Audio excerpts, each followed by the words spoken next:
Welcome to the Auburn Medical Group YouTube live stream, the entertaining medical live stream where viewers can ask real-time questions of real medical doctors. And here are our hosts, Dr. Mark Vaughn and Dr. Gwen Vaughn.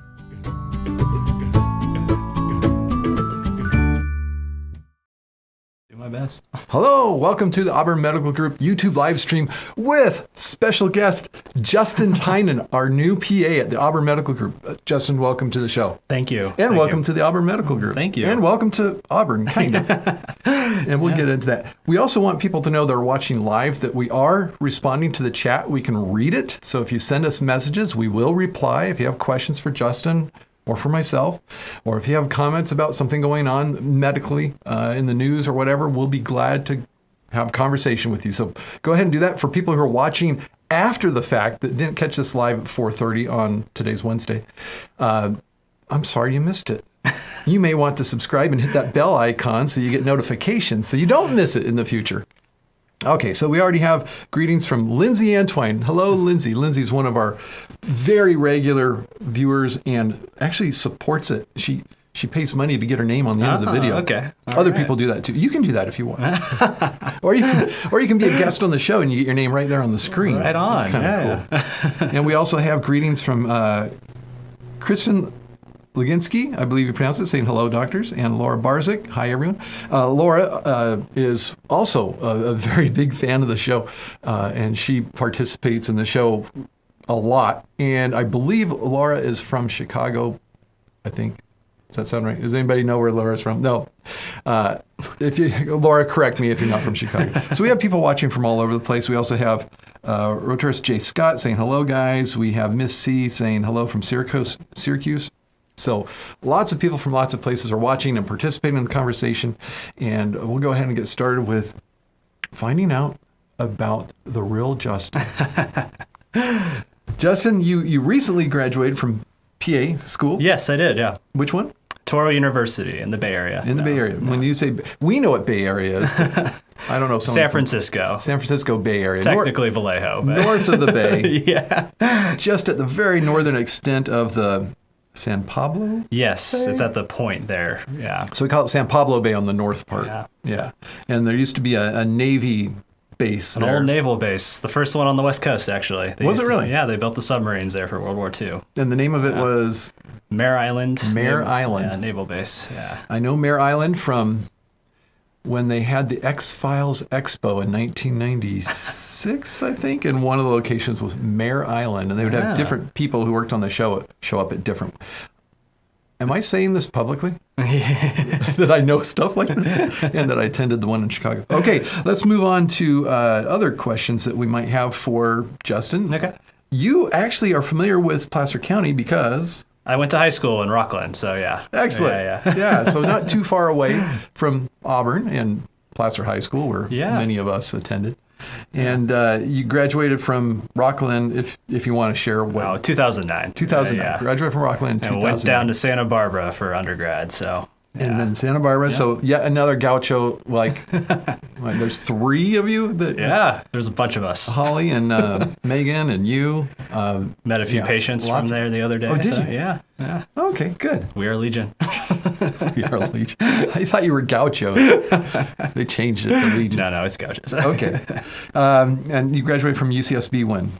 2013, yeah. Oh, just 40. Oh, super chat from Laura. What is that all about? Laura, welcome, Justin. Aw, thank you. Have to have Dutch Bros for a new associate. And yes, I am from Chicago.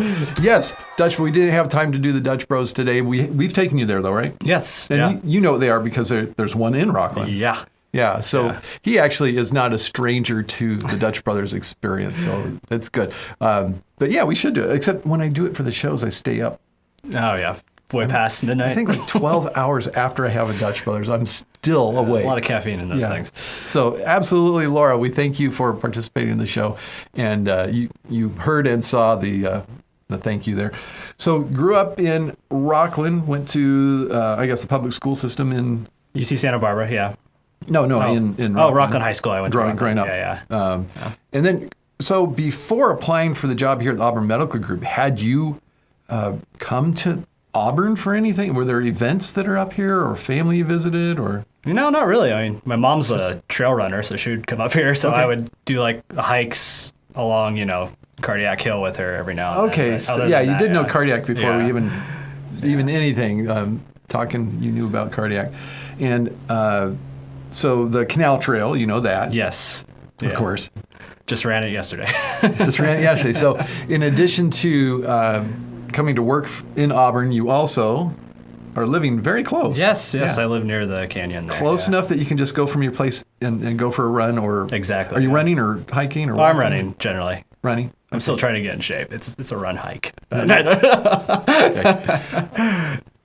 You're in better shape than a lot of our patients. Yeah. So, but a good place to start from. Yeah. So do you do any events, any competitions? The last event I did was the San Francisco Marathon, and that was in Oh, you're a marathoner. 2019. But that's probably it was my first and probably my last. Honestly, Okay. it was fun, but like, Have you had any runner patients yet? yeah, I just had one. Yeah. Yeah. Anybody who competes in the Western states?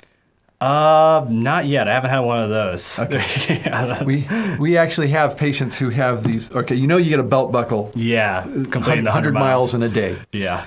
Well, there are people in this world that have belt buckles that say 1,000 miles. Yeah, no, that's not me. They've completed 10 Western states. Yeah, that's Yeah. nuts.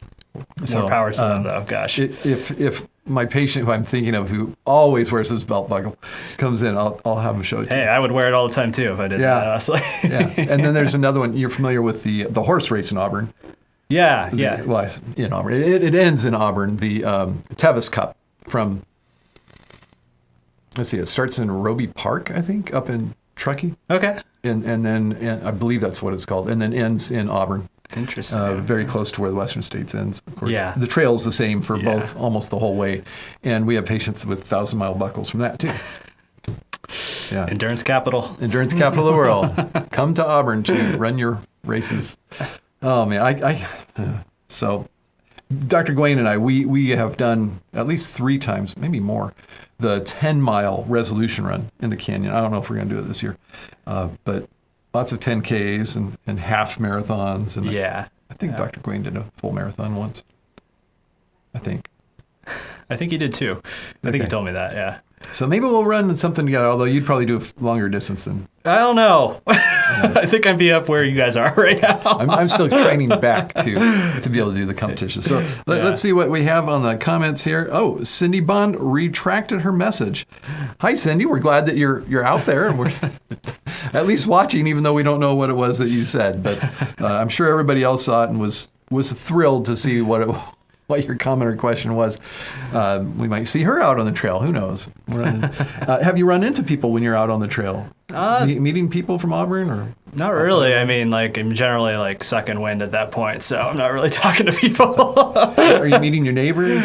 Kinda, yeah. Okay. I've been, it's a transition period for me right now, so yeah. And you're getting to explore downtown Auburn because you can actually walk to it from your place, right? Yeah, exactly. Of course, I could say we can walk to it from our place too, but Yeah. once a week. Really enjoying Auburn so far, yeah. Yeah, yeah. Do you have any particular places you're really enjoying visiting? Or In Auburn? yeah, so I where don't you know, I find just- yourself going back to? Mainly, I just run those trails in the canyon. That's mainly all I've had time for so far. Okay, not restaurants or Oh, I went to a breweries few or- sushi restaurants. Yeah? Yeah, I went to a few of the breweries here, Moonraker, like 2 weeks ago. That was a lot of fun. although that one's out really close here. at the airport. Yeah. Yeah. So Tried you that said one. sushi. Yeah. Did you go to Ninja or Hanami? I went to both. Both. Yeah, Which one do you different like days. Ooh, I don't know. I don't think I can make that decision yet. I Okay. think I have to give it a few more. I like the one up on top of the hill. I don't remember Ninja, which one right? is. Is that Yeah, Ninja? Okay. yeah. I like that one. Yeah. Well, I like both of them, but I feel like a lot of the locals like Ninja a little bit more, Yeah. from what I've been told. So. yeah, that's in that strip of a lot of restaurants right there. Okay, so do you guys have medical topics or questions for Justin that you wanted to hit today? Laura Barzik, do you recommend getting the booster for COVID vaccines? I have a relative who is trying to convince me not to, as they say the studies don't really prove the effectiveness. Well, let's address that. Did you have anything on that you wanted to bring out? As far as the boosters go? Effectiveness of boosters. I would wonder what studies those are. As far as the effectiveness of boosters, the way I understand it is like they they recommend it because your active immunity decreases over 7 months after having the 2-dose series. Okay. And it's to the Pfizer and the Moderna, I believe. Now, just because your active immunity decreases doesn't mean you are no longer immune to COVID. It just means you may be more likely to get sick. That's the way I understand it. Yeah, as far as boosters, most people wouldn't really benefit from boosters. I say most. I think it's like 40% of people who are included in the groups that they approved it for. So people over age 65 are included because the older you get, the more you benefit from boosters. People, up in their 80s, they actually benefit from it. They have a decreased incidence of getting infected as you get up to that age. Now, people who've had the vaccine, even if they're that old, even if they get it, chances are it's not going to be as bad. But the booster does actually make a difference as you get older. And then other people it really makes a difference for are those people who, for some reason, are immunocompromised so that they really didn't get a really good effect from the immunization in the first place. And so a booster helps to make a difference in them. For you or myself, a booster, yes, there's a difference they can measure, but the number of people who are healthy and under age 65 who are going to have a difference because they had the booster is very small at this point. But as we go out, you said 7 months, as we go out further and further away from when we had our shot, the chance of it making a difference increases. So it's hard for me to say a hard yes or hard no. As far as studies not showing its effectiveness, yes, you can make an argument for that for Justin and myself. Other people who are very healthy, people who are under the age of 50, no, booster's really not going to do much for you. For people who are older or were immune compromised, I was going to say when they got the shot, but if they were when they got the shot, they probably still are. Those groups, yes, it actually would make a difference close to the shot, not as much as further away for those people also. The interesting thing with the studies about the active immunity too is like the people who got the 2 doses, even after 7 months, their hospitalization rates were still the same. So that was still lower compared to the people who didn't have the doses at all.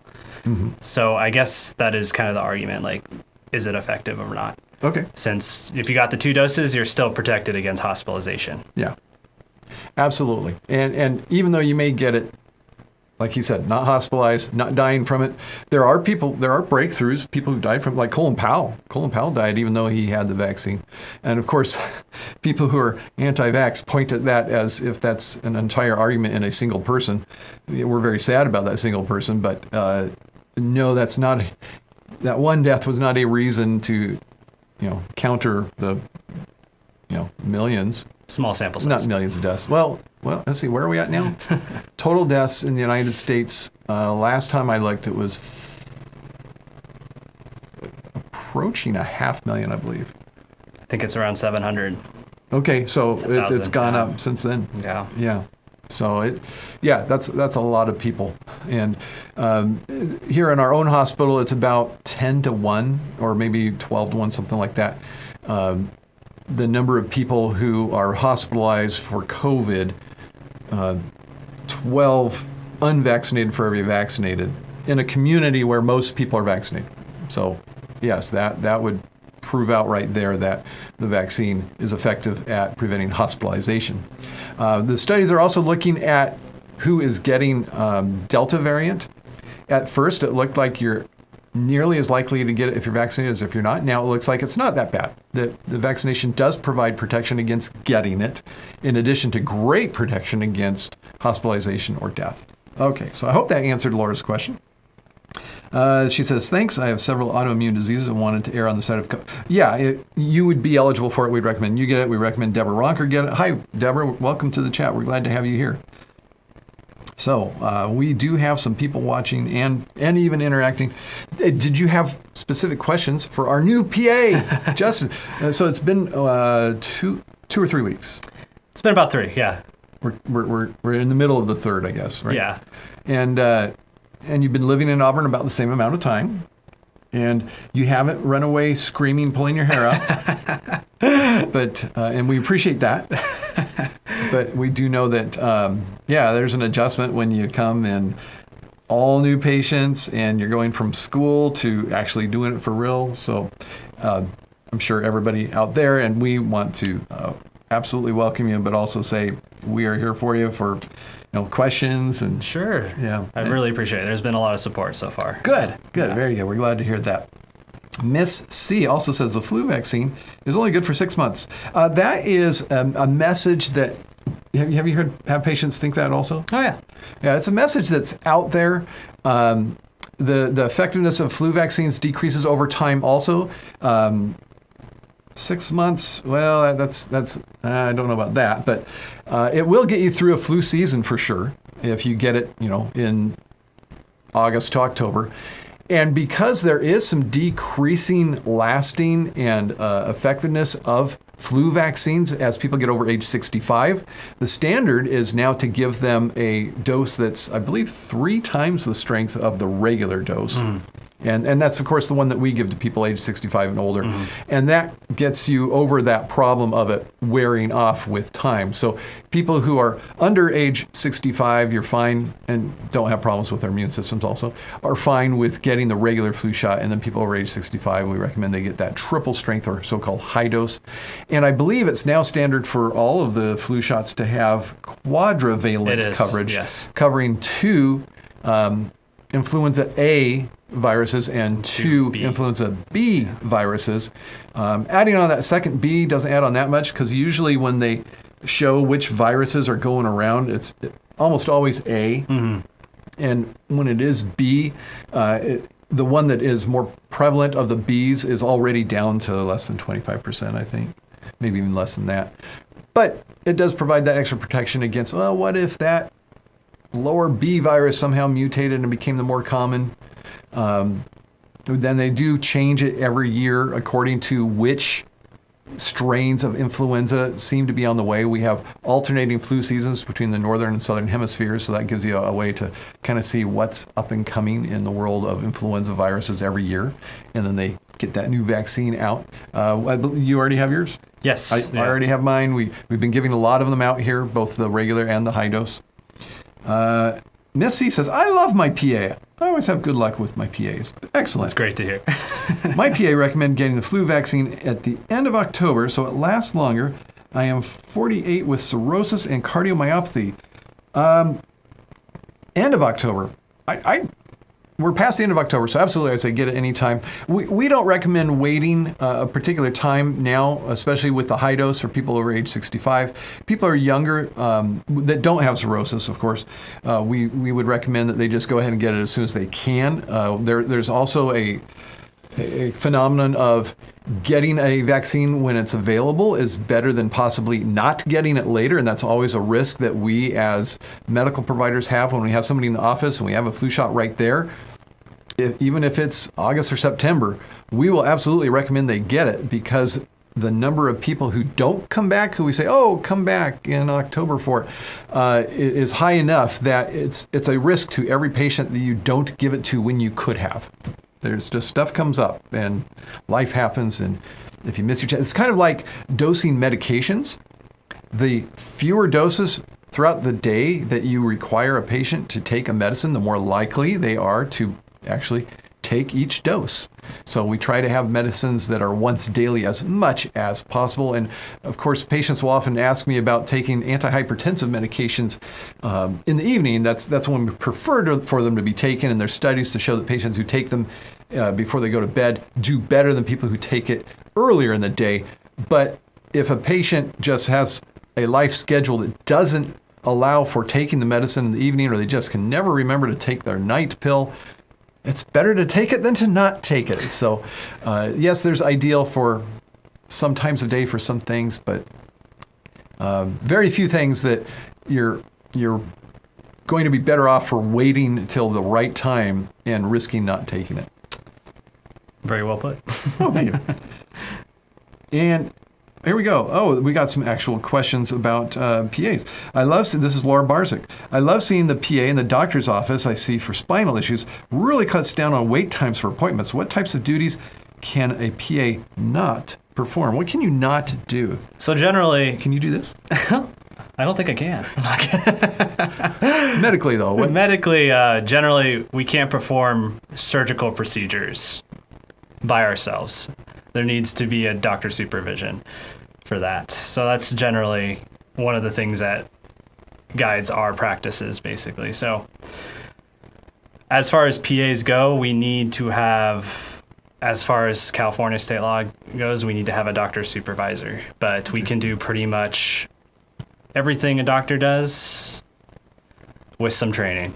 So in our office, I don't know that there's anything that we do in family medicine that you wouldn't be able to, because you can do simple excisions. It actually is surgery. Sure, yeah. You can do injections like we do. You can do the cryotherapy. You can do the shave biopsies, punch biopsies. So I'm having a hard time coming up with something in our office that you wouldn't be able to. No, we can do pretty much everything as long as we feel comfortable. So our training is very general. We get a little bit of everything in medicine. It's kind of based on the medical model. It's just a little quicker. So what we do is we work our skills up, and we have great SPs like Dr. Vaughn here teach us. What's SP? Supervising physician. Oh, I'm a supervising physician. Okay. So yeah, we can do pretty much everything. There's just a few things in the hospital that we can't do by ourselves. Yeah. All right. So, somebody else? Okay, Miss C, thank you for talking about both vaccines. Good information. I had my booster and flu vax today. And then Laura, can a PA work directly at a hospital, or do they need to be affiliated with a physician's office? It kind of depends on the hospital. Generally, like if you're working for a big hospital system like Sutter, Kaiser, any of those, you have a physician that's your supervisor, but it works more like a shift work thing where it's generally the entire group of people works together. So you don't really have anyone directly there. You're all working as a team, basically. So I'm not sure if that answers the question. It's a little bit of a gray area there in the hospital. Right. And we also get a comment from Teresia Rowatt. She's here also. Teresa's saying very interesting. So she's a big supporter of Dr. Gawain's blog. Ah, okay. Yeah. So very good. Thank you so much for doing this. Do you think you might do it again? I'll try. Okay. So if you want to see Justin again, if you'd like to see like maybe a weekly show with him like we do with Dr. Gawain, let us know. Or, well, I guess we should ask you if that's... No. He's going to leave here as soon as we're done and say, I'm never doing that again. Those people were vicious. Not at all. Okay. And we didn't put up any social links for you like we often put up. Mine is Dr. Vaughn, so people can follow Instagram and Twitter and whatever. You didn't have anything to put up there. No, I don't have any professional social media your yet. Stalkers out here. No. Yeah, I'm kind of trying to avoid stalkers. So if they want to see you, they're going to have to run cardiac. Yeah, I mean, hopefully. Hide out where that old mine shaft is. Yeah. Okay. So now you know. If you want to see him, I guess you just have to be a patient at the Auburn Medical Group. So thank you for joining us. We were really glad to introduce you to our YouTube folks who are kind of a part of the Auburn Medical Group, even though not a lot of them actually come in. I think we had one person who's on the list here who we know from work. And then also wanted to let you know that you can subscribe to this if you haven't already. Also, you can subscribe to Dr. Gawain's blog at drgreenknight.com. And we do encourage you to share this show and this channel with people who need a source of good, accurate medical information, because that's kind of a thing that we need. You need to have someone in medicine that you can ask these questions of. I'm finding so many patients are getting weird medical advice, and I'm able to assure them and talk to them, and they really appreciate it. And so we want to also make that available to the folks out on YouTube. And also want to know, go ahead and write in. Let us know and put it in the comments if you're interested in having one of us attend the Consumer Electronics Show in Las Vegas to find out about consumer electronics that have to do with health and wellness and any medical devices that people might need, or wearable technologies. These are all things that will be introduced there, and some people have interest in that, and so we might be able to do something on that. All right. Anything else? Oh, that's all I got. Very nice to meet everyone. Again, thank you all for watching. Until next time, this is Justin and Dr. Mark Vaughn, both telling you to stay in good health. Doctors, thank you for another informative session. Auburn Medical Group is located in Auburn, California, USA. Thank you for participating. Please tell a friend and join us again next week.